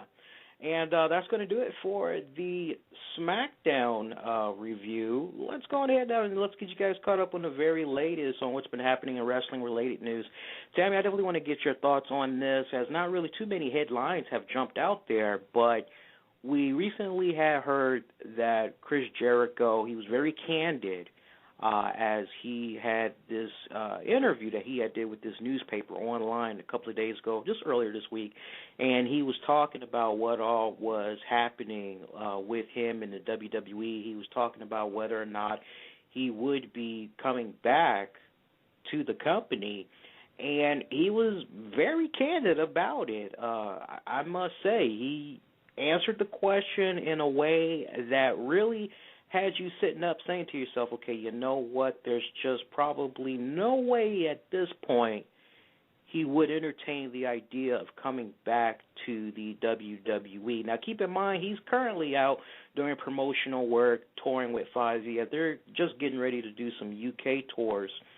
And he pretty much said, and these are direct quotes, I don't know if much that attitude, I don't know if it's bullshit, but there is very much that attitude in WWE. Sometimes if you're not with us, you're against us. It's been there so long, I find it kind of weird. As you and I know, WWE lives in its own world, and you can see that they're, for any outside ventures that they do, basically you can see it from any outside ventures that they do. I'm always cool with them and always open to going back work. I'm sorry, I don't have my glasses today, folks. I'm always cool with them and always open to going back, but it's difficult. I would have liked to have done more, maybe, but they want your time exclusively, and the longer I've been there, the less time I have. Hopefully we'll work together in the future. If we don't, I can walk away knowing I had an amazing run and achieved everything I wanted to achieve in wrestling. Chris Jericho, 41 years old. I've said my piece on Chris Jericho. I don't think he needs to come back. Tammy, your thoughts on Jericho and what he said right here in this very candid interview? Well, he really hit the nail on the head in that interview, because as you saw in his last stint with WWE, basically, you know, it was what it was. He seemed more like a jobber, you know, instead of really being able to get invested and involved. He just, you know, I mean, it wasn't, that's the way I felt with that particular, his last run. I felt like he was a jobber. I felt like it's, okay, you do this match, you do that match, you do the other match. Mm-hmm.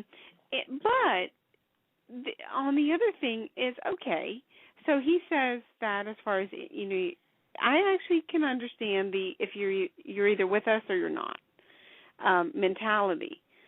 But on the other hand, they do the same thing with The Rock. So, you know, what's the difference? And honestly, if he's already stating that he has achieved everything he wants to achieve, then you know what? Maybe it is time to close that chapter in your life. Do what you love, because apparently he is really enjoying life now with doing the things that he has built outside of the WWE, and just go with it. And then if you want to come back, maybe the money is right. Maybe they even have a story for you, at that time. But then again, age does play a factor as well.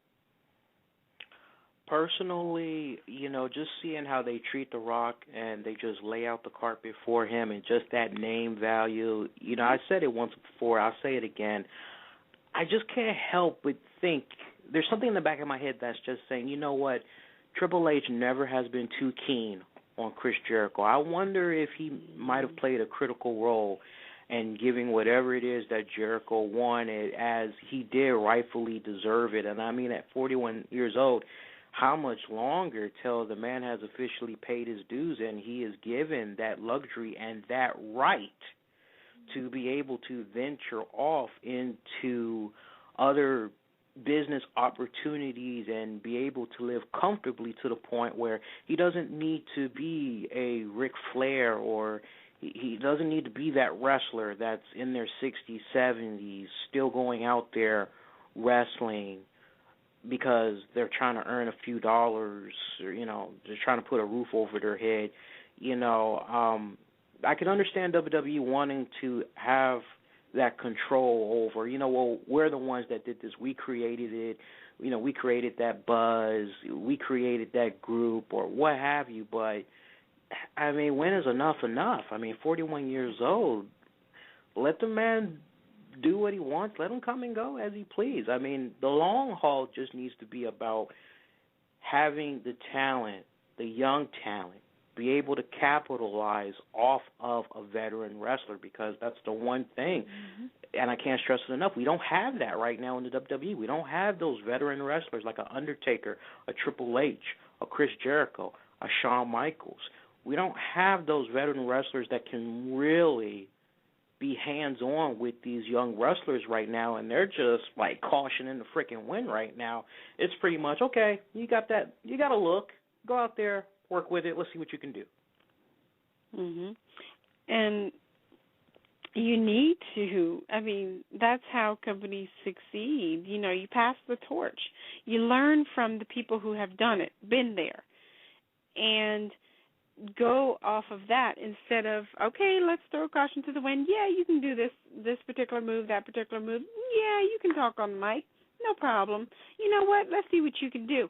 And then at that point, if they're not properly ready or they haven't really had that chance to be trained by someone who has done it day in, day out, so on and so forth, to a T, then it honestly affects the product and it hurts the wrestlers. Yeah, without a doubt. Yeah. Well, let's go ahead and let's go through the rest of the wrestling news headlines. And there really hasn't been too much that's been happening out there, so I'm just going to go through some quick fire shots right here. Now, we've been able to hear that the TNA Impact Wrestling, their little team up that they did with Screen Vision to basically play Bound for Glory in over 100 theaters across the United States. Turnout, folks, it was disastrous. Now, it is estimated that between 500 to maybe 1,000 people nationwide attended the 100 theater showings altogether, and it said that the figures are way below previous TNA shows, also below UFC shows, and that UFC actually had ceased airing shows in movie theaters since it wasn't considered to be cost-effective. So hopefully TNA, they take a page out of the UFC's playbook and they don't go into that type of business endeavor again. Also, we got some news for WWE Hall of Famer Sonny, who had entered rehab just yesterday, as she was dropped off at the facility by WWE representatives as they are paying for the treatment. Sunny released a statement to the local media, and I quote, "I am determined to overcome these past difficulties and put this situation behind me. I am a strong person, and I am determined to overcome any obstacles that may stand in my way, and I am only thinking about moving forward and achieving success." Of course, Miss Sunny has just come off of being arrested for a grand total of 5 times, basically within a month. So hopefully she gets that long necessary help that she needs. Of course, all of us here at the RCWR Show, Infinity One Productions, we wish Tammy nothing but that's her real name, by the way, Tammy Snitch, a.k.a. Sunny. We wish her nothing but the very best, and hopefully she can have a speedy recovery. For those of you curious if WWE has purchased or has been successfully able to purchase the UWF library from the family of Bill Watts, still has not happened as of this time. WWE, they keep giving them a contract, but it seems like the family of Watts, they keep finding an excuse, some type of a weird problem in the contract that they are being given, which has seen countless revisions, and the Watts family decide that they don't want to sign it, so it's really looking like the deal may not actually happen. In Undertaker-related news, there is talk of him possibly wrestling at WrestleMania 29, but it's being said that the decision is totally up to the Undertaker. Now, there is great talk of him popping up at the Royal Rumble in the main event to determine who will win that covenant spot to go to WrestleMania. But again, as far as him competing at WrestleMania, again, it is entirely up to him. So very interesting development that's happening right there. Music news, Trent Reznor of 9 Inch Nails. He's going to be teaming up with Beats by Dre, according to Reznor, for some interesting projects. That's right, the 9 Inch Nails mastermind announced on his Facebook page that he's working with Dr. Dre and Jimmy Iovine, Luke Wood, and the rest of the Beats by Dre team. He's apparently been working with them for over the past years, and his involvement is said to be very deep into it. And direct quote from Trent Reznor, "I've been wanting to experiment and focus my energy and creativity in some different directions, and Beats has afforded me that very opportunity. The process has been very challenging and fascinating, and as much as I'd like to tell you about the things we've dreamed up, I can't, not yet." But he did hint that the project is probably not what you're expecting. Now, of course, Dr. Dre, he's been very successful with this Beats by Dre thing that he's got going on, as now Simon Cowell is trying to offer him a challenge by releasing his own high-end brand of headphones to try to compete with Dr. Dre. Speaking of Dr. Dre, Tammy, you probably heard a little bit about this, as that question seems to always be asked every single year. And I got a little bit of an echo over here at my end. That might be something that you're in, Tammy. We keep hearing the talk once a year about the Dr. Dre Detox album. And for you guys, you all have been probably waiting for this album for just as long as I have. It's been about over 10 years or whatever.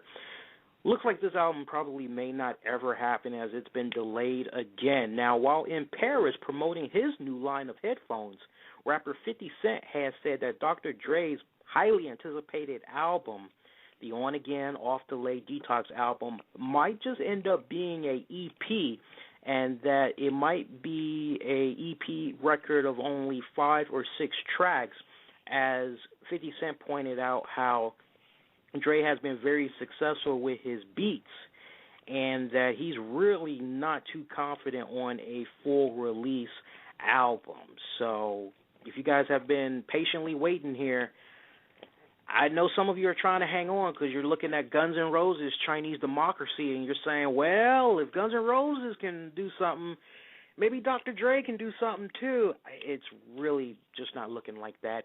Green Day news after Billy Joe Armstrong's on-stage tirade and his decision to enter rehab last month. Green Day's bassist Mike Dirnt has opened up about how difficult it's been for the band, and he said, and I quote, "Billy doesn't take things lightly, and he wouldn't take rehab lightly either. He's in the middle of some really bad things, but we're going to pull through it. But sometimes you have to step back and let life go rather than try to control everything." Now, of course, the band unfortunately had to back out of their upcoming October 27th headlining slot at the Voodoo Music and Arts Experience Festival in New Orleans as Metallica has stepped in their place. But the band still plans to release their next album in a series of trilogies. Now, remember, Uno had came out just last month.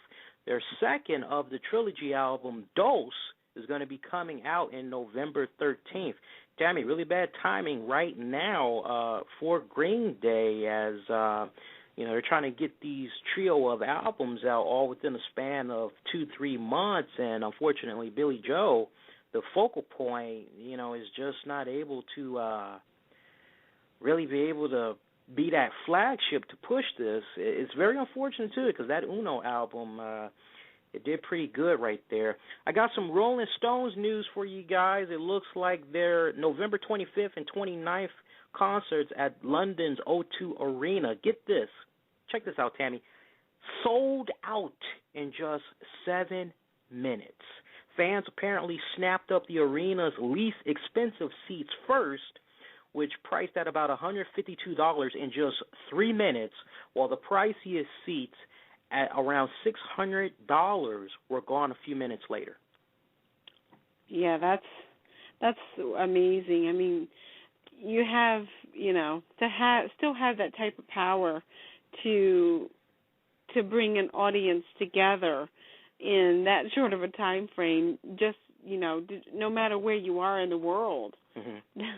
That is something to be said for the strength in numbers and the band itself and what kind of impact they have made.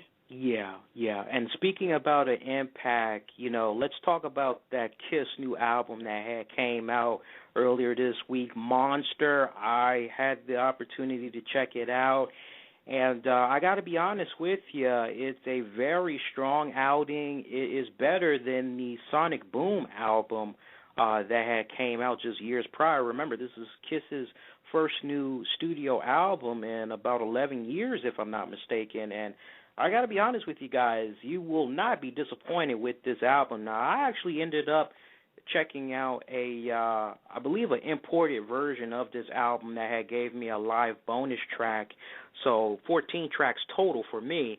I really love this album. Out of 14 tracks, 1, 2, 3, 4, 5, 6, 7, 8, 9, 10 tracks out of the 14 I really loved. But the key tracks that I was really feeling, that I just kept finding myself going back to, Hell or Hallelujah, Freak, Long Way Down, Eat Your Heart Out. That one had a really nice throwback vibe to it. It kind of reminded me of Lick It Up a little bit. I also had loved The Devil Is Me, Out of This World, Take Me Down Below, Right Here, Right Now. Really fantastic album. I can't stress it enough. You wouldn't be disappointed with this album. Out of 10 stars, I honestly give this album a modest 8 out of 10. My only complaint was that I just wanted more from Kiss. That's really my only complaint. So make sure that you check that out.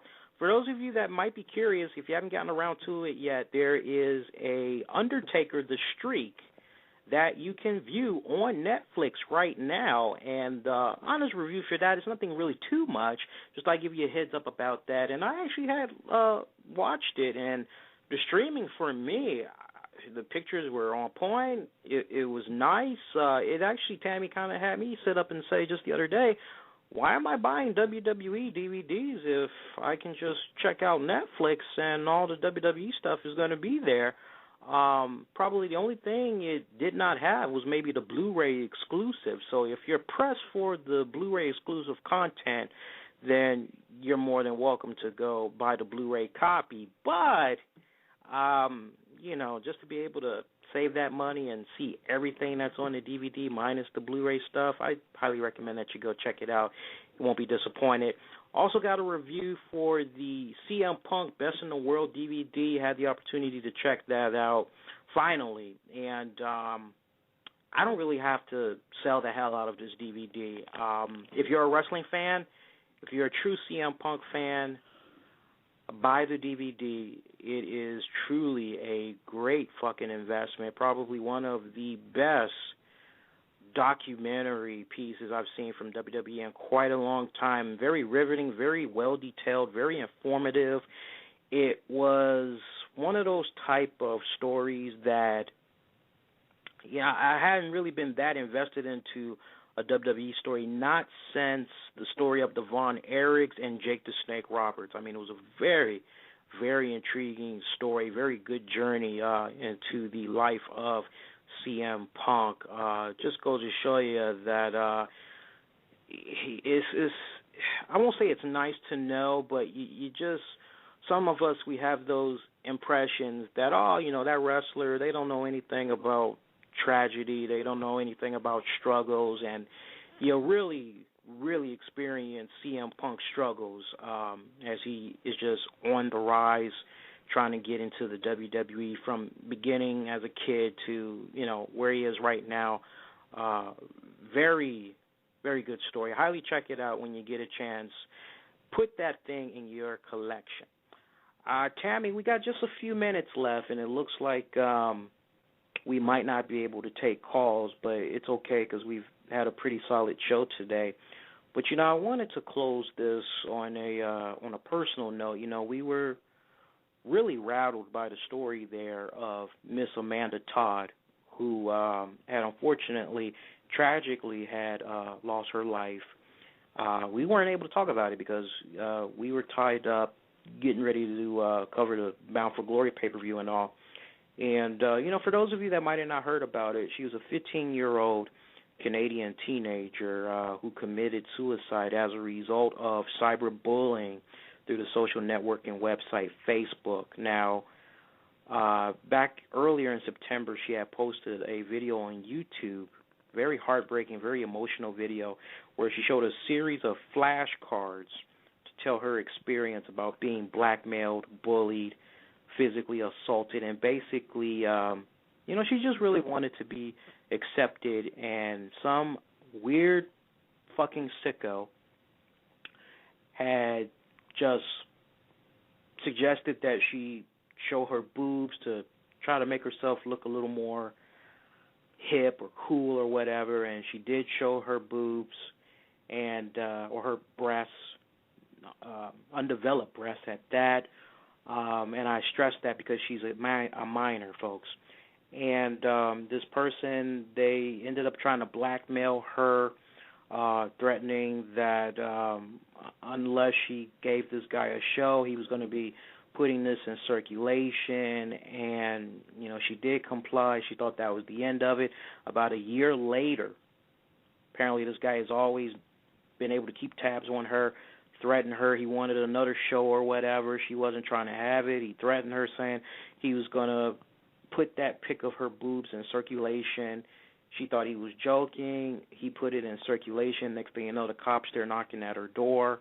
So they were able to trace the photo back to her. She went through a series of going to different schools. Actually, they family moved a couple of times. This guy kept stalking her online, was so bold as to post a picture of her boobs. I don't mean to say boobs, or her undeveloped breasts, as his main profile pic on Facebook.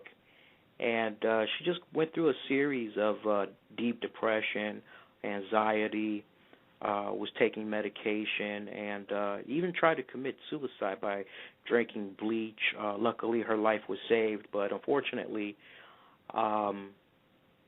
she was pretty adamant, and in the end, she took her life. we live in a wrestling society where we got WWE. They sit up and they say, don't be a bully, be a star. And as this was happening, Tammy, the one thing that I was just thinking about was how fucked up this is. And then the other thing I was thinking to myself, if there was ever a time for WWE to really be pushing the don't be a bully, be a star campaign, it definitely and should have been with this unfortunate death of this young teenager. Yeah. You have so much access now with the World Wide Web, and so what the devices that we have now, and I'm not placing blame with her, but ladies, if we have any ladies listening, please, those type of pics don't belong on any computer, especially to be used, whether you think it's a game or whether you think it's something that it would be kind of cool to do for the moment. Those pictures are out there forever. You can't get those back. And unfortunately for her, they were used for her own demise, really, because she started with the anxiety and basically mental breakdown to the point where she ended up taking her own life because she couldn't run from what she did. And, honestly, to the person who had the balls, to basically keep agging and going back to her, after she had done this. 32 years old, by the way. Exactly. Really grow up. If you want that kind of a picture, honestly, this is being for real. Hire a hooker. Honestly, it's just silly. And to that person who basically bullied her, you really should be ashamed of yourself. Because there's so much good about social media, but there's so much on that flip side of that coin, so much bad. And you really have to safeguard. This is for everybody. You have to safeguard what you do. If you have a concern or question about what you're posting or even comments or anything that comes from you, you know what? Maybe you should err on the side of caution. Don't do it. Yeah. Without a doubt.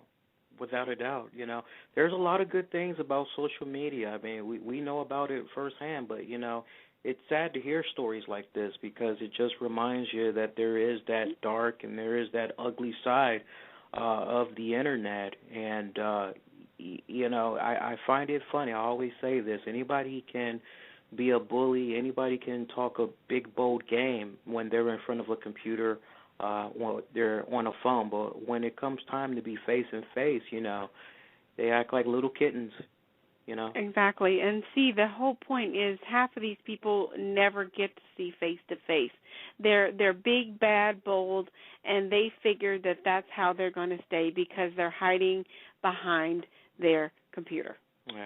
Yeah. And then one other interesting note. This is how serious this is. And I give this young girl a great compliment in the world here.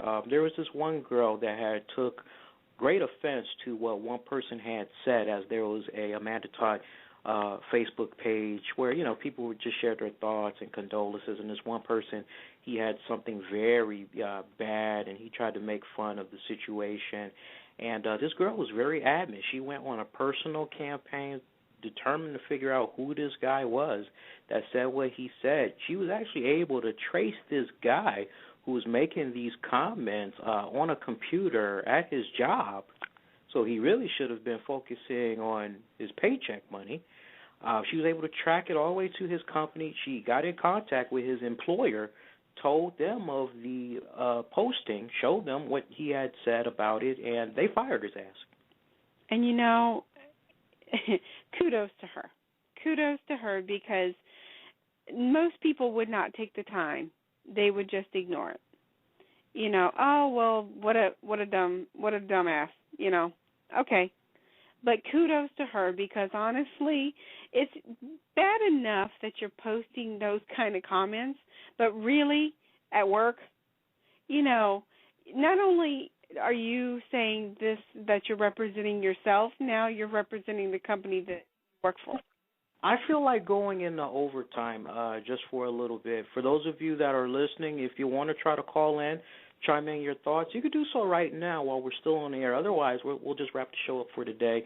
You can call us at 646-478-3525. Once again, that's 646-478-3525. You can call in, then we'll get your reactions. Otherwise, Tammy, we had a very solid show today. I mean, we went all over the place, a little bit of everything.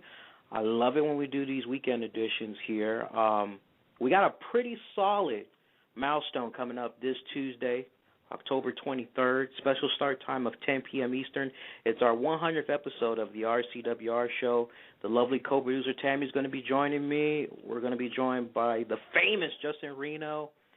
We're going to be joined by hip-hop Christian rapper Scooter. It's going to be a fantastic show.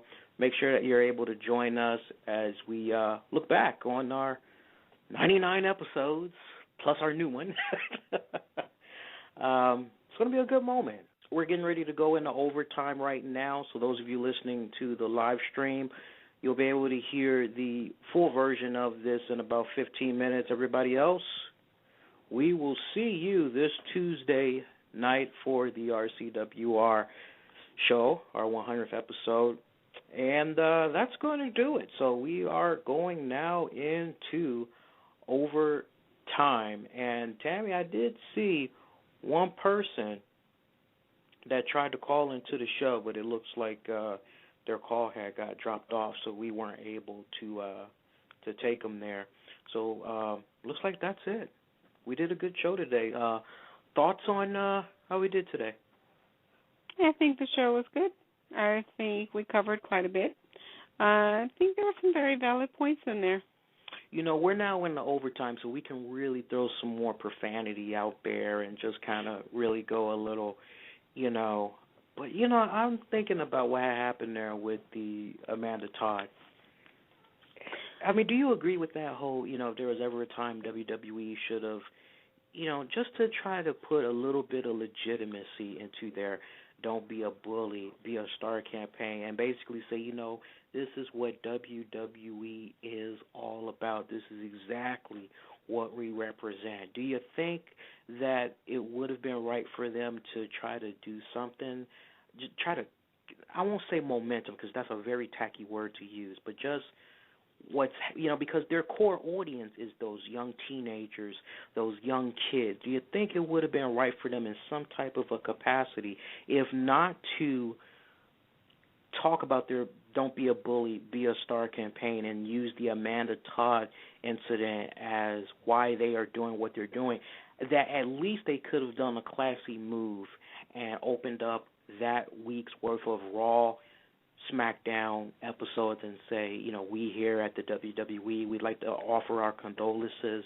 and wishes to the family of Amanda Todd, who, at least done that. What do you make? Well, you kind of have that, they can't respond to everything. But do I think that she deserves somewhat of a plug or not really a plug, but a shout out? And, this is why we do what we do for the Be a Bully, Don't Be a Bully, Be a Star, because of these type of things, and make it about that, and you could have done some, really quick thing. Mm-hmm. I do think that they could have done something, at least mention it, but it could be, maybe not on their radar. Yeah. Very unfortunate. I mean, I think it was a missed opportunity. I mean, in the WWE, they have so much history with Canada. The Montreal Screwjob, Bret Hart. They got a ton of history with Canada. It would have been a perfect fit for them to even mention it. You know, right? Really make them look classy, at least in the eyes of the Canadian fans, and at least kind of give that impression that, you know what, WWE, they actually do care. Yeah. You know. Yeah, that would have made them come off looking very polished. Yeah. And actually make their campaign look legitimate. Mhm. Definitely would have given them a one-up. Yeah. Mhm. Yeah. You know, I mean, when I first heard this, I'm like, first thing I said, okay, what's going on in the wrestling community? Nobody's capitalizing on this? Well, we don't want to, I mean, honestly, maybe not capitalize that way. the wrong, right, not wrong that, word, but, right. That is the wrong word to use. basically, you know, make a stand. Make a stand, you know, and also just bring to light that this is not acceptable. It really should never be acceptable in any form, any country in the world. Mm-hmm. But it does happen. And to that, there needs to be an awareness. And, and that's exactly part of the reason that maybe they should have. You know, because there needs to be more of an awareness. Don't get me wrong, you know, there is somewhat of awareness, but apparently not enough to where she's doing what she did to get this loony, you know, this picture of her and then, you know, him posting what he did. Yeah, you're right about that. You know, I don't want to end it on this sour note. You know, there is one thing that had escaped us while we were live on the air. It was highlighted, but I didn't get a chance to mention it, which is a Scott Weiland album that had came out. Because, you know, we didn't even do the Hidden Gem segment. So it's kind of good that we went into overtime here. And we try to end it on a lighter note. For you Stone Temple Pilots fans, I had came across an album by the frontman Scott Weiland earlier this week. I actually came across it by accident, as it wasn't even what I was looking for. I was looking for something else. It was Stone Temple Pilots related, but somehow I ended up coming across this, and it was actually a blessing in disguise. It's a compilation of cover songs that Scott Weiland had did, and the name of the album is A Compilation of Cover Songs by Scott Weiland. That's the name of it. And it is a very honest, it's very sincere. It really gives you an in-depth look into what music really inspired Scott Weiland. It really takes you through his musical creative journey, and I can't stress it enough. You want to check it out when you get a chance. Surprisingly, he did a cover of a Nirvana song. He's done a couple of covers of David Bowie songs. We got Fame that's in there. Everybody knows about that song. That's one of the main David Bowie songs that always gets a lot of radio play nowadays, no matter how much time has gone by. He even did some stuff from the Sly Stallones. Tammy, you know the name I'm trying to say. What, one something was Rocky? No. Sly Stallones. That black group back in the 70s. Oh, Sly and the Family Stone. Sly and the Family Stone. Thank you. Yeah, he even did a cover from one of their songs. It's a really great album. You'll find it a very interesting journey. Now, last I was able to check, this album is available on Scott Weiland's website in his store, as really that's the only way you can go about getting this unless you do some very deep internet searching, because apparently he did not release this album in the iTunes, Zoom marketplaces. I'm hearing that copies of this album are scarce. So when I say I was able to come across this really by accident, I really mean it, because I was not even looking for this. Now, the album that I came across, there's two versions that's floating around. You're going to have a tougher time finding the latter one, which is a 25-track album. The one that's standard is a 12-track album, and that one will pretty much run you at about 60 minutes. But there's a deluxe version that has a total of 25 tracks, really the cream and the crops right there. If you're going to check this out, then that's what you want to go for, to really come away with that true aspect. All the tracks very polished off, very clean cut. I mean, I'll just run down some of the tracks that he does here real quick. From that Nirvana song, Frances Farmer Will Get Her Revenge, Radiohead's Let Down, Talking Heads' Psycho Killer, Rolling Stones' Can't You Hear Me Knocking, David Bowie's cover of Fame, Doors' Break On Through to the Other Side. Of course, there's that infamous track that he did with Stone Temple Pilots for the Led Zeppelin cover of Dancing Days. He also does a version of the Doors' Row House Blues. So it's got a nice little mix in there. You guys will appreciate it. You can thank me later. Good luck to finding it, because once I got the whiff of this album, it took me a good minute to find it. So good luck to you guys. And Tammy, you ready for the 100th episode? I think so, as we're ever going to be. But you know what? Thank you to everyone who made it be possible. Yeah. Thank you in advance, and the thanking is going to continue this Tuesday night. Do make sure that you join us. It's going to be a pretty solid, jam-packed episode. I'm already eagerly anticipating this. I can't wait. It's going to be awesome. For those of you that were able to join us in this overtime edition, as there were many of you that tried to jump in those last few seconds to continue to hear the show, thank you for sticking around with us. We did pretty good. We went 10 minutes into overtime. That's not really too bad there. And hopefully you guys can continue to enjoy the rest of your weekend. Be sure to check out our website at InfinityOneProductions.com for all the latest in wrestling-related news, entertainment news, so much more. Make sure that you subscribe to us on YouTube. And Tammy, once again, while we're making our rounds of thank yous, we definitely need to give a big thank you to our YouTube subscribers as we continue to pick up new subscribers. Even right before we went on the air, we continued to pick up new subscribers there. We're almost at that 200 mark of subscribers. So mad shout out to those of you that continue to check us out on YouTube. All you new subscribers, welcome. Hopefully you guys will appreciate the great content. Thank those of you that's checking us out on Stitcher, also in the iTunes, Zoom marketplaces. Make sure you follow us on Twitter at Infinity1Prod.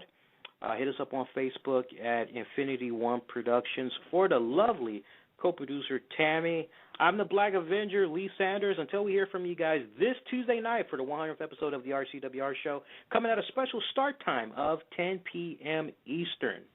You all be safe and be kind to one another, folks. We'll see you this Tuesday night. Everybody, take care.